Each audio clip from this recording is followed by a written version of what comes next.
Hello doctor Dilip కూడా here physician Yashoda hospital Somajiguda Hyderabad. So గురక గురించి డిస్కస్ చేద్దాం. సో పీపుల్ థింక్ స్నోరింగ్ అది ఏముందిలే అందరూ పెట్టేదే స్నోరింగ్. గురక గురించి మనం ఎక్కువ టెన్షన్ పడాల్సిన అవసరం ఏం లేదు అనుకుంటూ ఉంటారు. బట్ ఇన్ఫ్యాక్ట్ కొంతమంది దాని ఒక హ్యూమర్ విధంలో కూడా చూస్తారు. సౌండ్ స్లీప్ అంటే సౌండ్ చేస్తూ నిద్రపోవటం అంటుంటారు. కానీ అది నిజమైన సౌండ్ స్లీపా, హెల్తీ స్లీపా అంటే ఖచ్చితంగా కాదు. సో మీరు గురక పెడుతున్నారంటే ఒక రకంగా మీ బాడీ హెల్ప్ కోసం స్క్రీమ్ చేస్తున్నట్టే, రైట్? అంటే మీరు ఏదో విధంగా మీ బాడీకి హెల్ప్ చేయాలి, ఈ గురక బారి నుంచి రక్షించాలి. సో ఎందుకు గురక వస్తుంది? బేసికలీ ఇక్కడ రెండు మజిల్స్ ఉంటాయి మేజర్గా, జీనోగ్లాసస్, హైపోగ్లాసస్, స్టైలోగ్లాసస్ లాంటి మజిల్స్. వీటిలో కనుక ఫ్యాట్ కంటెంట్ పెరుగుతూ పోతే, టోటల్ బాడీలో ఫ్యాట్ కంటెంట్ ఎలా అయితే పెరుగుతుందో ఒబిసిటీ, ఓవర్ వెయిట్లో, ఇలా ఫ్యాట్ కంటెంట్ ఈ మజిల్స్లో పెరిగినప్పుడు వీటి టోన్ తగ్గుతుంది. సో బేసిక్గా మనకు తెలిసిందా ఇక్కడ రెండు పైప్స్ ఉంటాయి. ఒకటి లంగ్స్లోకి వెళ్ళే ట్రేకియా, ఇంకొకటి స్టమక్కి వెళ్ళే ఈసోఫాగస్. సో ముందు ట్రేకియా ఉంటుంది, వెనక ఈసోఫాగస్ ఉంటుంది. సో మామూలుగా నిద్రలో హైపోటోనియా అంటాం. అంటే టోన్ ఆఫ్ ద మజిల్స్ అన్నీ, ఇప్పుడు చేతి మజిల్స్ కానీ, లెగ్ మజిల్స్ అవ్వచ్చు, అబ్డోమిన్ మజిల్స్ అవ్వచ్చు, వీటి టోన్ తగ్గటం అది జరుగుతుంది. అది నార్మల్ హెల్దీ బాడీ రిపేర్ చేసుకునే ఒక మెకానిజం. అయితే టోన్ తగ్గకూడని రెండు మజిల్స్ ఇవి. ఎందుకంటే అవి వాటి జాబ్ ఏంటంటే ఈ ట్రేకియాకి ఉన్న ఓపెనింగ్ని అవి తెరిచి ఉంచటం గాలి తీసుకునేటప్పుడు, రైట్? సో ఇవి సరిగ్గా తెరిచి లేకపోతే, ఆ ఓపెనింగ్ సరిగ్గా తెరిచి లేకపోయినప్పుడు గాలి it will struggle to go inside. అలా వచ్చిన సౌండే స్నోరింగ్, రైట్? ఆర్ గురక. నా గురక పెడితే why is it a problem? So like I said, screaming for help అని. ఎందుకు అంటే గురక పెట్టే వాళ్ళలో కొన్ని స్టడీస్ ఏం చెప్తున్నాయంటే వీళ్ళు అందరూ ఫ్యూచర్లో ఒక రకమైన పల్మనరీ ఆర్టీరియల్ హైపర్టెన్షన్, అంటే లంగ్స్ యొక్క బీపీ అంటాం. ఇది నార్మల్గా 15 మ్యాక్స్ ఉండాలి, 18-20 వరకు ఓకే. ఈ ప్రెషర్ లంగ్స్ యొక్క బీపీ అంటాం. లంగ్స్ యొక్క బ్లడ్ ప్రెషర్ ఆర్ లంగ్స్ యొక్క ప్రెషర్ పెరుగుతూ పోతుంది మీరు కనుక సంవత్సరాల తరబడి గురకని మీరు అడ్రస్ చేయకపోతే.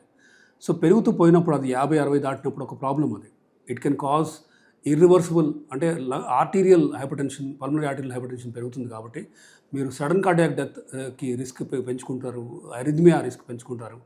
ఇట్లా రకరకాల ఇర్రివర్సిబుల్ ప్రాబ్లమ్స్కి మీరు కొని తెచ్చుకుంటున్నారు కేవలం గురకని సరైన టైంలో అడ్రస్ చేయకపోతే. So it is really important. అంటే గురక వల్ల ఒకవైపు పల్మనరీ ఆర్టీరియల్ హైపర్టెన్షనే కాదు, గురక can be A manifestation of an underlying problem, metabolic problem. మీకు తెలియకుండా మీరు ఫుల్ బ్లోన్ డయాబెటిక్ అవ్వచ్చు, ఆర్ మీ కొలెస్ట్రాల్లో బ్యాడ్ కొలెస్ట్రాల్ చాలా ఎక్కువ ఉండొచ్చు. మీరు చెక్ చేస్తే కానీ తెలియని మాస్క్డ్ ఈ పారామీటర్స్, కాబట్టి మీరు చెక్ చేసుకోవాల్సిన అవసరం కూడా ఉంది. షుగర్ రిస్క్తో పాటు బ్లడ్ ప్రెషర్ రిస్క్.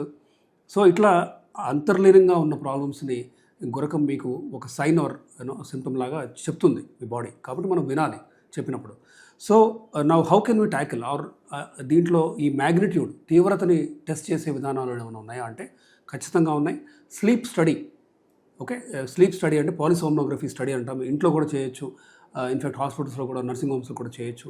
సో బేసిక్గా ఈ స్లీప్ స్టడీలో మనకి ఏం తెలుస్తుంది అంటే యాప్నియా హైపోప్నియా ఇండెక్స్, మీ నిద్ర టైంలో ఎన్నిసార్లు మీ బాడీకి మీ గురక వల్ల తక్కువ ఆక్సిజన్ అందింది, తక్కువ ఆక్సిజన్ అందటం వల్ల హార్ట్ రేట్ పెరగటం అవ్వచ్చు, ఇలా ఒక స్ట్రెస్కి గురైంది నిద్రలో, మీకు తెలియకపోవచ్చు. మీకు మీ దృష్టిలో మీకు నార్మల్ నిద్ర వచ్చినట్టే ప్రాబ్లీ. కాబట్టి అది యాప్నియా హైపోప్నియా ఇండెక్స్లో మనం <5 ఉంటే మంచిది. లేదు 5 to 15 ఉంటే ఒక ప్రాబ్లం, 15 కంటే ఎక్కువ ఉంటే తీవ్రమైన ప్రాబ్లం అని అర్థం. సో మనం ఇలాంటి పెరుగుతున్న ఈ ఏహెచ్ఐ ఇండెక్స్ అంటాం, యాప్నియా హైపోప్నియా ఇండెక్స్ కనుక పెరుగుతూ పోతే బైప్యాప్ ఆర్ సిప్యాప్ పెట్టాల్సిన అవసరం ఉంది. పాజిటివ్ ఎయిర్వే ప్రెషర్ అంటే ఒక ఎయిర్ టైట్ మాస్క్ ద్వారా మనం గాలి బాగా ఫోర్స్తో, ప్రెషర్తో పంప్ చేయాల్సిన ఒక మెషిన్ తీసుకుంటే కానీ సరైన ఆక్సిజన్ అందదు మీకు మీ గురక పెట్టే టైంలో. సో ఇది యూజువల్గా వెయిట్తో లింక్ అయి ఉంటుంది. చాలామందికి వెయిట్ పెరుగుతున్న కొద్దీ గురక రిస్క్ అవ్వచ్చు, స్లీప్ యాప్నియా రిస్క్ అవ్వచ్చు. ఇన్ఫ్యాక్ట్ యాప్నియా హైపోప్నియా ఇండెక్స్ కూడా వెయిట్తో లింక్ అయి ఉంటుంది. కానీ అందరిలోనూ అలా అవ్వాలని లేదు. కొంతమందికి బాగా కంప్లీట్గా సన్నగా ఉన్న వాళ్ళలో కూడా గురక పెడుతూ ఉంటారు. బట్ యూజువల్గా చూస్తే ఓవర్ వెయిట్ ఆర్ ఒబీస్ పేషెంట్స్లో ఓఎస్ఏ రిస్క్ ఎక్కువ. సో ఓఎస్ఏ అంటే obstructive sleep apnoea, OSA HS obstructive sleep apnoea hypopnoea syndrome అంటాం, ఆర్ మెటబాలిక్ సిండ్రోమ్ జెడ్. సో ఇలాంటి వాళ్ళలో ముఖ్యంగా మనం చేయాల్సిన ట్రీట్మెంట్ దిశగా అయితే ఫస్ట్ వెయిట్ తగ్గించాలి. బరువు తగ్గుతున్నప్పుడు టోటల్ బాడీ ఫ్యాట్ తగ్గుతుంది కాబట్టి ఈ ఇంపార్టెంట్ మజిల్స్ ఏవైతే ట్రేకియా ఓపెన్ చేసి ఉంచాలో వాటిలో టోన్ కూడా తిరిగి రీఎస్టాబ్లిష్ చేయగలం మనం. సో ఈ టోటల్ బాడీ ఫ్యాట్ తగ్గినప్పుడు మజిల్స్లో ఆ ఫ్యాట్ కూడా మనం తగ్గించగలుగుతాం కాబట్టి టోన్ ఇంప్రూవ్ అవుతుంది. అవి నిద్ర టైంలో ఈ తెరిచి ఉంచాల్సిన గ్లాటిస్ని అవి ఓపెన్ చేసి ఉంచుతాయి కాబట్టి మీకు గురక కూడా తగ్గుతుంది.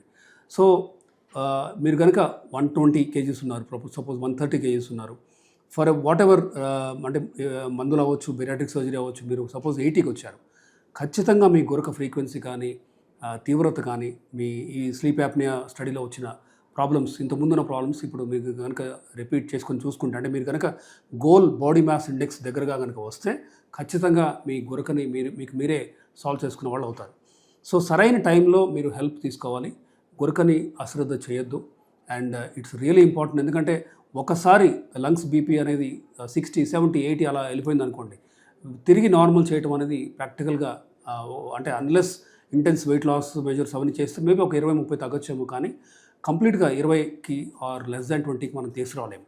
కాబట్టి ఇర్రివర్సిబుల్ డ్యామేజ్ జరిగే లోపే మీరు గురకకి మీరు అడ్రస్ చేయాలి. బరువు తగ్గడం అవ్వచ్చు, రకరకాల మెజర్స్ ఉన్నాయి స్లీప్ యాప్నియాకి. వాటి గురించి మీ డాక్టర్తో మీరు డిస్కస్ చేయండి. Thank you.